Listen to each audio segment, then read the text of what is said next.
Forex trading is only speculative transaction that is not done by people who intend to obtain a foreign currency because they need it for their trade, for their travel, or anything like that. And it is only then speculative. You just sit in front of a laptop and click some keys. That is not trade. That is not really beneficial to the society, to the economy, to anybody. It is only hurtful. And this, from this angle point of view, it is not permissible in Sharia. So Forex trading for people who are not related to it at all, just sit behind your laptop and click some keys, that does not make it legitimate for you to gain any money or even to lose any money. That is not permissible in our Sharia. To gain money, you need to provide some good service to humanity, to human people, to societies, whether Muslim or not, doesn't matter, wherever you are. So from this angle, then Forex trading is not Sharia compliant. Now we come to the detailed transactions.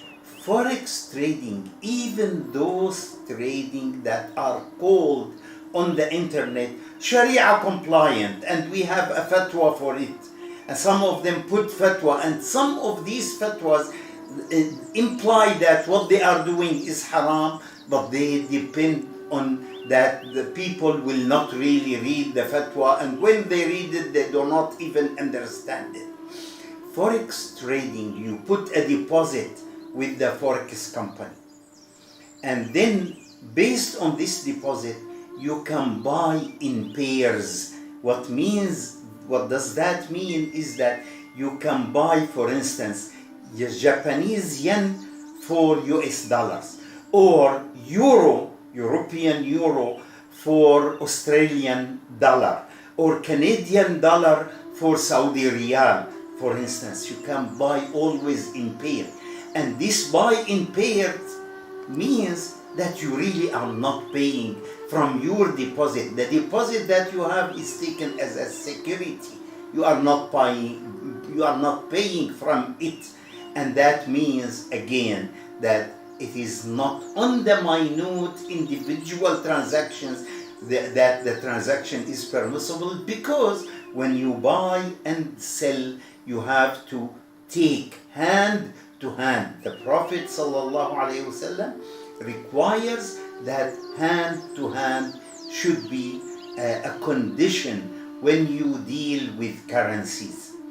Gold for silver at the time of the Prophet ﷺ, he said, must be hand to hand, meaning you must give the gold, for instance, if you sell gold for silver, and take the silver at the same time, immediately, in the same moment, while you are making the transaction.